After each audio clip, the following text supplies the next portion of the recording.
ಸಂಪೂರ್ಣ ಸಹಜ ಕೃಷಿ ಯೂಟ್ಯೂಬ್ ಚಾನಲ್ನ ಎಲ್ಲ ವೀಕ್ಷಕರಿಗೂ ನಮಸ್ಕಾರ. ನಾನು ಶಿವಪ್ರಸಾದ್ ಮಲೆಬೆಟ್ಟು. ಕಳೆದ 1.5 ತಿಂಗಳ ಹಿಂದೆ ನಾನು ನರೇಂದ್ರ ರೈ ದೇರ್ಲ ಬಗ್ಗೆ ಒಂದು ವಿಶೇಷವಾಗಿರುವಂಥವ್ರ ತೋಟದ ವಿಡಿಯೋನ ಮಾಡಿದೆ. ಅವರ ಕಡೆಗೆ ಹೋದಾಗ ಅವರ ಹತ್ರ ಅವರು ಕೃಷಿಯ ಬಗ್ಗೆ ತುಂಬ ಅಧ್ಯಯನ ಮಾಡೋರು. ಅದರ ಜೊತೆಗೆ ತುಂಬ ಕೃಷಿಕರನ್ನು ಪ್ರಾಕ್ಟಿಕಲ್ ಆಗಿ ಹೋಗಿ ಭೇಟಿಯಾಗಿ ಅವರ ಕಷ್ಟಗಳು ಹೇಗಿದೆ, ಅವರ ಕೆಲಸಗಳು ಹೇಗಿದೆ, ಅವರ ವಿಶೇಷತೆಗಳೇನು ಅನ್ನುವಂಥದ್ದನ್ನೆಲ್ಲ ಅಧ್ಯಯನ ಮಾಡುವಂಥವ್ರು. ಅವ್ರ ಹತ್ರ ನಾನು ಮಾತಾಡಿದಾಗ ಅವರು ಒಬ್ಬರು ರೈತರನ್ನು ಮಾತಾಡಿಸ್ಬೇಕು ನೀವು ತುಂಬ ಚೆನ್ನಾಗಿ, ಮತ್ತು 4 ಜನರಿಗೆ ಈ ವಿಷಯ ಗೊತ್ತಾದರೆ ಒಳ್ಳೆಯದು ಅನ್ನುವಂಥ ರೀತಿಯಲ್ಲಿ ಗುಡ್ಡದ ಮೇಲೂ ಕೂಡ ಒಂದು ಅಡಿಕೆ ತೋಟವನ್ನು ಮಾಡಿದ್ದಾರೆ ಅನ್ನುವಂಥದ್ದನ್ನು ಹೇಳಿದರು. ಅದಕ್ಕೋಸ್ಕರ ನಾನು ಬಂದಿರುವಂಥದ್ದು ಪುತ್ತೂರು ತಾಲೂಕಿನ ಬಡಗನೂರು ಗ್ರಾಮದ ಮುಡಿಪಿ ನಡಕಕ್ಕೆ. ಇಲ್ಲಿ ಈ ತೋಟದ ವಿಶೇಷತೆಗಳೇನು ಅನ್ನುವಂಥದ್ದು ನಾನು ಮಾತಾಡ್ತೇನೆ. ಇವರ ಹೆಸರು ಹರೀಶ್ ರೈ ಅಂತೇಳಿ. ತುಂಬ ಚೆನ್ನಾಗಿ ಬೆಟ್ಟದ ಮೇಲೆ ತೋಟವನ್ನು ಮಾಡಿದ್ದಾರೆ. ಅದರ ಜೊತೆಗೆ ನಾವು ಈ ಅಂತರಗಳ ಬಗ್ಗೆ ತುಂಬ ಚರ್ಚೆಗಳು ನಡೀತದೆ. ಯಾವ ಅಂತರದಲ್ಲಿ ಗಿಡಗಳನ್ನು ನೆಡಬೇಕು ಅನ್ನುವಂಥದ್ದು. ತುಂಬ ಬಾರಿ ಎಲ್ಲೋ ವೇದಿಕೆಯಲ್ಲಿ ಕೂತ್ಕೊಂಡು, ಎಲ್ಲೋ ಭಾಷಣದಲ್ಲಿ ಕೂತ್ಕೊಂಡು ಯಾವುದೋ ಪುಸ್ತಕನ ಬಿಡುಗಡೆ ಮಾಡ್ತಾರೆ, ಆ ಅಂತರ ಈ ಅಂತರ ಅಂತೇಳಿ ಹೇಳ್ತಾರೆ. ಆದರೆ ಪ್ರಾಕ್ಟಿಕಲ್ ಆಗಿ ತುಂಬ ಬಾರಿ ಅದು ಸೈಂಟಿಫಿಕಲ್ ಆಗಿರುವುದಿಲ್ಲ. ಆದರೆ ಹರೀಶಣ್ಣ ಕಳೆದೊಂದು 20-25 ವರ್ಷದಿಂದ ಈ ರೀತಿಯ ಒಂದು ತೋಟದಲ್ಲಿ ಯಾವ್ಯಾವ ರೀತಿಯ ಅಂತರವನ್ನು ಕೊಡಬೇಕು ಮತ್ತು ಆ ಅಂತರದ ರಿಸಲ್ಟ್ಗಳೇನು ಅನ್ನುವಂಥದ್ದು ನಮಗೆ ಈ ತೋಟಕ್ಕೆ ಬಂದಾಗ ಕಣ್ಣಾರೆ ಕಾಣಲಿಕ್ಕಾಗ್ತದೆ. ಅದರ ಎಲ್ಲ ಮಾಹಿತಿಗಳನ್ನು ನಿಮಗೆ ಕೊಡುವಂಥ ಪ್ರಯತ್ನವನ್ನು ಮಾಡ್ತೇನೆ. ತುಂಬ ಬಾರಿ ನಾವು ಮಾಡುವಂಥದ್ದು ಪ್ರೊಫೆಷನಲ್ ಸ್ಪೀಕರ್ಗಳನ್ನಲ್ಲ, ಪ್ರತಿನಿತ್ಯ ಭಾಷಣ ಮಾಡೋರು, ಪ್ರತಿನಿತ್ಯ ಚರ್ಚೆ ಮಾಡೋರನ್ನಲ್ಲ. ನಿನ್ನೆ ಒಬ್ಬರ ಬಗ್ಗೆ ಒಂದು ಅಡಿಕೆ ವಿಡಿಯೋ ಮಾಡಿದಾಗ ಅವರು ಸೋತೋಗಿದ್ದಾರೆ, ಮದ್ದು ಹಾಕಿ ಮೆಡಿಸಿನ್ ಹಾಕಿ. ನಿಮ್ಗೆ ಗೊತ್ತಲ್ಲ ಸುಳ್ಯ ಭಾಗದಲ್ಲಿ ಎಷ್ಟು ರೋಗಗಳಿದೆ ಅಂತೇಳಿ. ಆಗ ಅವರು ಒಂದು ಮಾತನ್ನು ಹೇಳಿದರು, ನಾವು ಸ್ವಲ್ಪ ತಿನ್ನುವಂಥದ್ದು ಕಾಳುಮೆಣಸು, ಹಲಸು ಈ ಕಡೆಗೆಲ್ಲ ಸ್ವಲ್ಪ ಟರ್ನ್ ಆಗ್ತಿದ್ದೇವೆ ಅಂತ ಹೇಳಿದರು. ಅಡಿಕೆ ಅನ್ನುವಂಥದ್ದು ಎಷ್ಟು ಅಂತ ಹೇಳಿದ್ರೆ ಹಿಂದೆ ಓಡಾಡೋದು, ಅದಕ್ಕೆ ಮದ್ದುಗಳು ಇನ್ನೊಂದು ತುಂಬ ಕಷ್ಟ ಆಗುತ್ತೆ ಅನ್ನೋಂಥ ಒಂದು ಅಸಮಾಧಾನ ವ್ಯಕ್ತಪಡಿಸಿದರು. ಅಸಮಾಧಾನ ವ್ಯಕ್ತಪಡಿಸಿದ್ದು ಅವರ ಭಾವನೆಗಳು, ಅದನ್ನು ಫಸ್ಟ್ ನಾವು ಗೌರವಿಸಬೇಕು. ಅದಕ್ಕೊಬ್ಬರು ಯಾರೋ ಕಮೆಂಟ್ ಹಾಕಿದರು, ನಿಮಗೆ ಅಡಿಕೆ ದುಡ್ಡು ನಿಮಗೆ ಸಾಕಾಗುತ್ತೆ, ಆದರೆ ಅಡಿಕೆ ನಿಮಗೆ ಬೇಡಲ್ಲ ಅಂತೇಳಿ. ರೈತರ ಭಾವನೆಗಳನ್ನು ಫಸ್ಟ್ ಗೌರವಿಸಬೇಕು. ಪ್ರಾಕ್ಟಿಕಲಾಗಿ ಅವರ ಭಾವನೆಗಳನ್ನು ವ್ಯಕ್ತಪಡಿಸ್ಲಿಕ್ಕೆ ನಾವು ಅವಕಾಶ ಕೊಡಬೇಕು. ಸ್ನೇಹಿತರೆ, ಹರೀಶ್ ರೈಗಳ ಜೊತೆ ಮಾತುಕತೆ ಮಾಡುವ. ರೈಗಳು ನಮಸ್ತೆ. ನಮಸ್ತೆ, ಹೇಗಿದ್ದೀರಿ ಸರ್? ಆರಾಮ. ಸಾಧಾರಣ ಗುಡ್ಡದ ತೋಟ ಮತ್ತು ಬಯಲಿನ ತೋಟ, ಇದಕ್ಕೆ ಬೇರೆ ಬೇರೆ ಡಿಫ್ರೆನ್ಸ್ಗಳಿರ್ತದೆ. ಅದರ ತುಂಬ ವಿಶೇಷವಾಗಿ ಒಂದು ಗುಡ್ಡದ ತೋಟವನ್ನು ರೆಡಿ ಮಾಡಿದ್ದೀರಿ. ಗುಡ್ಡದಲ್ಲಿ ತೋಟ ಮಾಡಬೇಕು ಅಂತ ಹೇಳಿದರೆ ಫಸ್ಟ್ ಯಾವ್ಯಾವ ಅಂಶಗಳನ್ನು ಒಬ್ಬ ರೈತ ಗಮನಿಸಬೇಕು ಅಂತ ಹೇಳ್ತೀರಿ?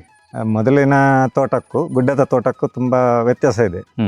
ಗುಡ್ಡದ ತೋಟದಲ್ಲಿ ಅಂದರೆ ಗುಡ್ಡದ ಸ್ಥಿತಿ ಏರುಪೇರು ಬೇರೆ ಬೇರೆ ರೀತಿ ಇರ್ತದೆ. ಹೌದು. ಬಯಲು ಗದ್ದೆಯಲ್ಲಿ ತೋಟ ಮಾಡುವಾಗ ಅದರದೇ ಆದ ಅಂತರ ಹಿಂದಿನಿಂದಲೂ ಬಂದಿದೆ. ಅಂದರೆ ಈ ಜಾಗದಲ್ಲಿ ನಾವು ಇಲ್ಲಿ ಬಂದಾಗ ಇಲ್ಲಿ ಒಂದು ಬಯಲು ಗದ್ದೆಯ ತೋಟದಲ್ಲಿ ತುಂಬ ಬೇರುಹುಳದ ಸಮಸ್ಯೆ ಇತ್ತು. ಆವಾಗ ಹೊಸ ತೋಟ ಮಾಡುವ ಅನಿವಾರ್ಯತೆ ಬಂತು ನಮಗೆ. ಹೊಸ ತೋಟ ಮಾಡುವುದಿದ್ದರೆ ಅದು ಗುಡ್ಡದಲ್ಲಿ ನಾವು ಮಾಡುವ ಕೆಲಸ ಆಗಬೇಕಿತ್ತು. ಅಲ್ಲಿ ಅದರದೇ ಆದ ಸಮಸ್ಯೆಗಳಿತ್ತು. ಅಂದರೆ ಏರುಪೇರಿನ ಜಾಗದಲ್ಲಿ ನಡೆದಾಡಲಿಕ್ಕೆ ಕೆಲಸ ಮಾಡಲಿಕ್ಕೆ ಎಲ್ಲ ತುಂಬ ಕಷ್ಟ. ಅದಕ್ಕೆ ಬೇಕಾಗಿ ನಾನು ಈ ಟೆರೆಸ್ ಸಿಸ್ಟಮಿನ ವಿಷಯಕ್ಕೆ ಬಂದೆ. ಅಂದರೆ ರಬ್ಬರ್ ತೋಟದಲ್ಲಿ? ಹೌದು, ರಬ್ಬರ್ ತೋಟದ ರೀತಿಯಲ್ಲಿ ಟೆರೆಸ್ನ ಸಿಸ್ಟಮ್ ಮಾಡುವಾಗ ಅಂತರವು ಏನು ಆಗ್ತದೆ ಅಂದರೆ ಬಯಲಿಗೂ ಇದಕ್ಕೆ ತುಂಬ ವ್ಯತ್ಯಾಸ ಆಗ್ತದೆ. ಇಲ್ಲಿ ಟೆರೆಸ್ನಿಂದ ಟೆರೆಸ್ಗೆ 10 ಅಡಿ ಅಂತರ ಕೊಡುವಾಗ ಗಿಡದಿಂದ ಗಿಡಕ್ಕೆ 5-5.5 ಆ ಥರದ ಅಂತರವನ್ನು ಕಾಯ್ದುಕೊಂಡು ತೋಟ ಮಾಡಿದ್ದು. ಅದರಲ್ಲಿ ನಾವು ಯಶಸ್ಸನ್ನು ಕಂಡಿದ್ದೇವೆ ನಾವು ಇಲ್ಲಿ. ಒಟ್ಟಾರೆ ಈ ತಾರಸಿ ತೋಟ ಅಂತಿದೆಲ್ಲ, ತಾರಸಿ ತೋಟ ಅಂತ ಹೇಳಿದ್ರೆ ತಾರಸಿ ಟೈಪಲ್ಲಿ, ಮೆಟ್ಲ ಟೈಪಲ್ಲಿ ಮಾಡೋದು. ಅದರಿಂದ ಏನು ಲಾಭ ಇದೆ ಗುಡ್ಡದ ಅಡಿಕೆ ತೋಟ? ಲಾಭ ಅಂದರೆ ನಾವು ಗುಡ್ಡಕ್ಕೆ ಒಂದು ಮಾರ್ಗದಲ್ಲಿ ಬಂದಾಗ ಅಲ್ಲಿ ಅಷ್ಟು ದೂರ ಮಾತ್ರ ನಾವು ಏರು ಜಾಗದಲ್ಲಿ ನಡೆದಾಡಿಕೊಂಡು ಬರಲಿಕ್ಕೆ ನಮಗೆ ಸಿಗುವುದು. ಆ ನಂತರ ನಾವು ಬಯಲು ಗದ್ದೆಯಲ್ಲಿ ನಡೆದಾಡಿದ ಹಾಗೆ ಟೆರೆಸ್ನಲ್ಲಿ ಹೋಗಿ ಕೆಲಸ ಎಲ್ಲ ಮಾಡಲಿಕ್ಕೆ ಆಗ್ತದೆ. ಮತ್ತೆ ಟೆರೆಸ್ಸಲ್ಲಿ ಮಳೆಗಾಲದಲ್ಲಿ ಮಳೆ ನೀರು ಸಂಗ್ರಹವಾಗಿ ಇಂಗ್ತದೆ. ಮಳೆ ನೀರು ಇಂಗುವ ಒಂದು ಕಾರ್ಯವು ಅದರಲ್ಲಿ ಆಗ್ತದೆ. ಮತ್ತೆ ಪೋಷಕಾಂಶಗಳೆಲ್ಲ ಇಳಿಜಾರಿನಲ್ಲಿ ಕೊಚ್ಚಿಕೊಂಡು ಹೋಗುವುದೆಲ್ಲ ತಪ್ಪಿಸ್ತದೆ. ಹೌದು, ಅದಕ್ಕೋಸ್ಕರ ಉಪಯೋಗ ಆಗುತ್ತೆ. ಸ್ನೇಹಿತರೆ, ನಾನು ಟೆರೇಸ್ ಗಾರ್ಡನ್ನ ಬಗ್ಗೆ ಮಾತಾಡಿ ಇದೇನು ಟೆರೇಸ್ ತೋಟ ಅಂತೇಳಿ ಆಗ್ಬೋದು ನಿಮಗೆ. ಈ ರೀತಿ ಎತ್ತರದ ಗುಡ್ಡಗಳಿರ್ತದೆ ನೋಡಿ. ಈ ರೈಗಳದ್ದು ಆ ಕಡೆ ತುಂಬ ಎತ್ತರದ ತೋಟ ಇದೆ. ಅದರ ಜೊತೆಗೆ ಇಲ್ಲಿ ಕೆಳಗಡೆ ಇದೆ. ನಾವು ತುಂಬ ಮೇಲಕ್ಕೆ ಬಂದಿದ್ದೇವೆ ಹತ್ತಿಕೊಂಡು ಬರುವಂಥದ್ದು ಸ್ವಲ್ಪ ಕಷ್ಟ. ಆದರೆ ಹತ್ತಿದ ಮೇಲೆ ಇದೊಂದು ಲೆವೆಲ್ನ ಕ್ರಿಯೇಟ್ ಮಾಡ್ತಾರೆ, ಒಂದೊಂದು ಸೆಟಪ್ನ ಕ್ರಿಯೇಟ್ ಮಾಡ್ತಾರೆ. ಅದರಲ್ಲಿ ಒಂದು ಚಾರೆ ಇರುವಂಥ ಜಾಗಗಳಲ್ಲಿ ಒಂದು ಅಡಿಕೆ ಲೈನ್ ಕೂರುವಾಗೆ ಒಂದು ಟೆರೀಸ್, ಇನ್ನೂ ಸ್ವಲ್ಪ ಚಾರೆ ಕಡಿಮೆ ಇದೆ ಅನ್ನುವಂಥದ್ರಲ್ಲಿ 2 ಲೈನ್ ಬರುವಾಗ 2 ಟೆರೀಸನ್ನು ಮಾಡ್ತಾರೆ. ನೋಡಿ, ಇಲ್ಲಿ ನಿಮಗೆ ಕಾಣಬಹುದು 2 ಲೈನನ್ನು ಮಾಡಿದ್ದಾರೆ. ಇಲ್ಲಿ ಹತ್ತಿದ ಮೇಲೆ ಇಲ್ಲಿ ಮಧ್ಯದಲ್ಲಿ ಆರಾಮದಲ್ಲಿ ನಡ್ಕೊಂಡು ಹೋಗ್ಬೋದು. ಆ ಕಡೆ ಈ ಕಡೆ ಅಡಿಕೆಗಳು ಇರುವಂಥದ್ದು. ಅದರ ಮಧ್ಯದಲ್ಲಿ ನಡ್ಕೊಂಡು ಹೋಗ್ಬೋದು. ಮತ್ತು ಲೆವೆಲ್ ಇರ್ತದೆ ಇದು ನೋಡಿ. ಇದು ಎರಡನೇ ಮೆಟ್ಟಿಲಿದು. ಅಂದರೆ ಇಡೀ ಬೆಟ್ಟವನ್ನೇ ಮೆಟ್ಟಿಲಿನ ರೀತಿಗೆ ಕನ್ವರ್ಟ್ ಆಗಿರ್ತದೆ.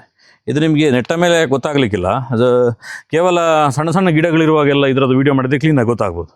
ಅದು ಕೆಳಗಡೆದ 3ನೇ ಮೆಟ್ಟಿಲು, ಹಾಗೆ 4ನೇ ಮೆಟ್ಟಿಲು. ಇನ್ನೂ ಫುಲ್ಲು ಡೀಪು ಅಪ್ ಇರ್ತದಲ್ಲ, ಅದರಲ್ಲಿ ಕೇವಲ ಒಂದು ಅಡಿಕೆ ಗಿಡವನ್ನು ಹಾಕಿರ್ತಾರೆ. ಅಂದರೆ ಒಂದು ಟೆರೇಸಿಯನ್ನು ಲೈನ್ ಮಾಡಿರ್ತಾರೆ, ರಬ್ಬರ್ ಎಲ್ಲ ಮಾಡ್ತಾರೆ ಆ ರೀತಿಯ ಒಂದು ಸಿಸ್ಟಮೆಟಿಕ್ ಆಗಿರುವಂಥ ಒಂದು ವ್ಯವಸ್ಥೆ. ಅದರ ಜೊತೆಗೆ ಇವರ ತೋಟವನ್ನು ನೋಡುವಾಗ ತುಂಬ ಕಸ ಕಡ್ಡಿಗಳು, ಇಲ್ಲೇ ಸೋಗೆಗಳು ಬಿದ್ದಿರುವಂಥದ್ದು, ಇದೆಲ್ಲ ತುಂಬ ಚೆನ್ನಾಗಿ ಕಾಣುತ್ತದೆ.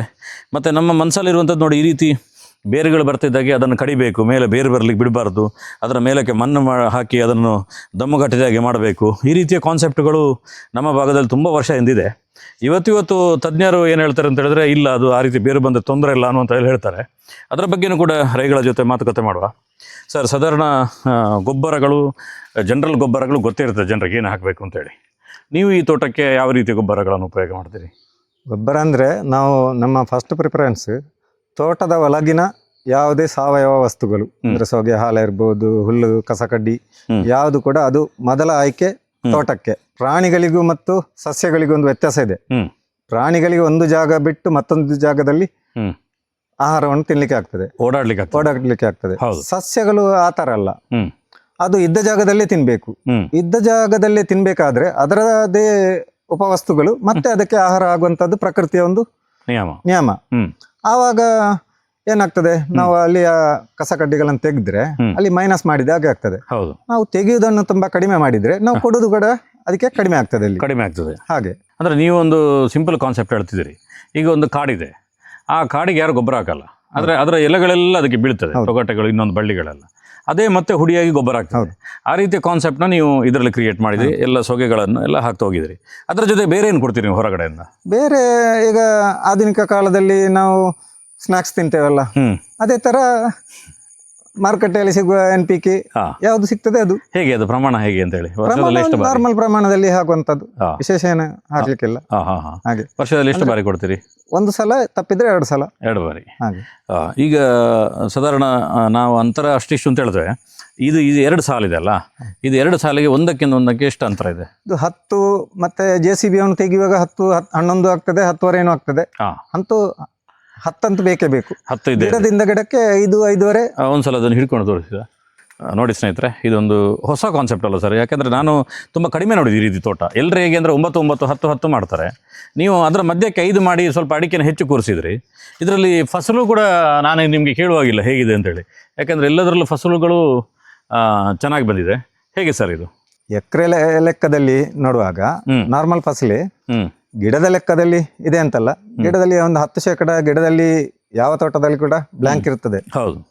ಟೋಟಲ್ ಆಗಿ ಕಂಪೇರ್ ಮಾಡುವಾಗ ಎಕರೆ ಲೆಕ್ಕದಲ್ಲಿ ಬೇರೆಯವರ ತೋಟದಲ್ಲಿ ಎಷ್ಟು ಬರ್ತದೆ ಅದೇ ಬರ್ತದೆ. ಇದು 5-5ಕ್ಕೇನು ಹತ್ರ ಆಗಿ ಏನಾದರೂ ಇದಾಗುದಿಲ್ಲ? ಅದು ವರ್ಷದ ವಾರ್ಷಿಕ ಸರಾಸರಿ ಯಾವಾಗಲೂ ಒಂದೇ ರೀತಿ ಬರ್ತದೆ, ಒಂದೇ ರೀತಿ ಇರ್ತದೆ. ಹೌದು.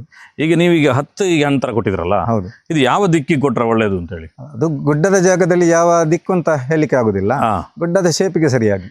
ಗುಡ್ಡದ ಶೇಪಿಗೆ ಸರಿಯಾಗಿ. ಹೌದು. ಅದೇ ಈಗ ಬಯಲಲ್ಲಾದ್ರೆ ಪೂರ್ವ ಪಶ್ಚಿಮ ಅಗಲದ ಸಾಲು, ಹತ್ತಿರದ ಸಾಲು, ಉತ್ತರ ದಕ್ಷಿಣ ಅಗಲದ ಸಾಲು ಬರಬೇಕು. ಹೌದು. ಅದು ಯಾವ ಕಾರಣಕ್ಕೋಸ್ಕರ? ಅಂದ್ರೆ ಅದು ಉತ್ತರಾಯಣ ದಕ್ಷಿಣಾಯನ ಅಂತ ದಿಕ್ಕಿದೆಯಲ್ಲ, ಸೂರ್ಯನ ಚಲನೆ, ಆವಾಗಿನ ಬಿಸಿಲಿನ ಬೀಳುವ ಕ್ರಮ ಇದೆಯಲ್ಲ, ಅದಕ್ಕೆ ಬೇಕಾಗಿ. ಓಹೋ. ಬನ್ನಿ ಸ್ನೇಹಿತರೆ, ನೋಡಿ ಇದೊಂದು ಪೂರ್ತಿ ಸೆಟ್. ಒಟ್ಟು ಎಷ್ಟಿದೆ ಮಾತ್ರ ಅಡಿಕೆ? 3000 ಗಿಡದಷ್ಟು. 3000 ಗಿಡ ಇದೆ. ಅದಾದ್ಮೇಲೆ ಇನ್ನೊಂದು ಸೆಟಪ್ ಇದೆ. ಇದು ಸೇಮ್ ಅದೇ ರೀತಿ ಇದೆಯಾ ಸರ್, ಚೇಂಜಸ್ ಇದೆಯಾ? ಅದೇ ರೀತಿಯಲ್ಲಿ ನೋಡಿ. ಇಲ್ಲಿ ಮೇನ್ ರೋಡು, ಅಂದರೆ ಮೇನ್ ರೋಡ್ ಅಂತ ಹೇಳಿದ್ರೆ ಇವರಿಗೆ ಯಾವುದಾದ್ರೂ ರೋಡ್ ತರಲಿಕ್ಕೆ ಅಂದರೆ ಮೇನ್ ರೋಡ್ ಗಾಡಿ ಓಡಾಡುವಂಥ ರೋಡ್ ಅಂತಲ್ಲ, ಪಿಕಪ್ ಇಂಥದ್ದೆಲ್ಲ ಬರೋ ಚಾನ್ಸಸ್ ಇದೆ ಗೊಬ್ಬರ ತರಲಿಕ್ಕೆಲ್ಲ. ಇಲ್ಲಿಂದ ನೋಡಿ ಈ ರೀತಿ ತಟ್ ಮಧ್ಯದಲ್ಲಿ ಎಲ್ಲ ಕಸ ಕಡ್ಡಿಗಳನ್ನು ರಾಶಿ ಹಾಕಿರುವಂಥದ್ದು ನೋಡಿ ಸ್ನೇಹಿತರೆ. ನಾನು ಆಗ ಫಸ್ಟ್ ಹೇಳಿದೆ ನೋಡಿ, ಇದರಲ್ಲಿ ಪ್ರತಿಯೊಂದರಲ್ಲೂ ಒಂದೊಂದು ಸ್ಟೆಪ್ನ ಅಡಿಕೆ ಇರುವಂಥದ್ದು. ಅದರ ಜೊತೆಗೆ ತುಂಬ ಸಾವಯವ ಯುಕ್ತ ಆಗಿದೆ. ಅದಕ್ಕೆ ಇದು ಸರ್ಟಿಫಿಕೇಟ್ ನೋಡಿ ಇಲ್ಲಿ ಕೊಟ್ಟಿದೆ ನೋಡಿ. ಇದು ಹಂದಿಗಳು ಎಲ್ಲ ಬಂದು ಹುಡಿ ಮಾಡ್ತವೆಲ್ಲ. ಸ್ನೇಹಿತರೆ ನೋಡಿ, ಎಲ್ಲದರಲ್ಲಿ ಅಡಿಕೆ ಚೆನ್ನಾಗಿ ಹಿಡಿದಿರುವಂಥದ್ದು ಕಾಣ್ಬೋದು. ಹಗಲಾದ್ರಿಂದಾಗಿ ಒಂದು ವಾರ ಆದಮೇಲೆ ಚೆನ್ನಾಗಿ ಸ್ವಲ್ಪ ಬಿಸಿಲು ಹೊಡಿತಿದೆ ಇವತ್ತು. ಅದರಿಂದಾಗಿ ನಮ್ಮ ಕ್ಯಾಮ್ರಾದಲ್ಲಿ ಕೆಲವು ಸಲ ಕ್ಲೀನಾಗಿ ಕವರ್ ಆಗೋದಿಲ್ಲ, ಕತ್ತಲೆ ಬಂದಾಗೆ ಆಗ್ತದೆ, ಬೆಳಕಿನ ಪವರ್ ಹೆಚ್ಚಾಗಿ. ಸರ್ ಈಗ ಸೀಸನ್ ಏನು ಅಂತ ಹೇಳಿದ್ರೆ ಮದ್ದು ಬಿಡುವಂಥದ್ದು. ಈಗ ತುಂಬ ಬಿಸಿಲಾದ್ರಿಂದ ತುಂಬ ಜನರು ಮದ್ದು ಬಿಡಲಿಕ್ಕೆ ಶುರು ಮಾಡಿರ್ಬೋದು, 2ನೇ ರೌಂಡ್ ಎಲ್ಲ. ಕೆಲವ್ರದ್ದು 2ನೇ ರೌಂಡ್ ಮೊನ್ನೆ ಮಳೆ ಬರೋದಕ್ಕಿಂತ ಮೊದಲೇ ಆಗಿದೆ. ನೀವು ಯಾವ ವಿಧಾನದಲ್ಲಿ ಅದಕ್ಕೆ ಸ್ಪ್ರೇ ಮಾಡ್ತೀರಿ ಸರ್? ನಮ್ದೇನು ವಿಶೇಷ ಅಂತ ಏನಿಲ್ಲ, ಹಾಂ. ಎಲ್ಲರೂ ಸ್ಪ್ರೇ ಮಾಡುವಾಗೆ ಬೋರ್ಡು, ಹಾಂ. 1:1 ಬೋರ್ಡು ಹಾಂ, ಅಷ್ಟೇ. ಅಂದರೆ 1 kg ಸುಣ್ಣ ಹಾಕಿದರೆ 1 kg ಮೈಲ್ ತುತ್ತು ಹಾಕ್ತೀರಿ. 200 ಲೀಟರ್ ಡ್ರಮ್ ಅಂದರೆ ಎಷ್ಟಾಗುತ್ತೆ ಅದಕ್ಕೆ? 2 kg ಮೈಲ್ ತುತ್ತು, 2 kg ಸುಣ್ಣ ಅಷ್ಟೇ. ಹೌದು. ಇನ್ನು ಬೇರೆ ಬೇರೆ ಕೆಲವರು ಮಾಡ್ತಾರಲ್ಲ, ಅದರ ಬಗ್ಗೆ ಏನು ಹೇಳ್ತೀರಿ ನೀವು? ಅದು ಅವರವರ ಇಷ್ಟ. ನೋಡಿ ಸ್ನೇಹಿತರೆ, ಆ ಎತ್ತರದ ಜಾಗದಿಂದ ಈಗ ನಾನು ಕೆಳಗಡೆ ಬಂದಿದ್ದೇನೆ ತೋಟದಲ್ಲಿ.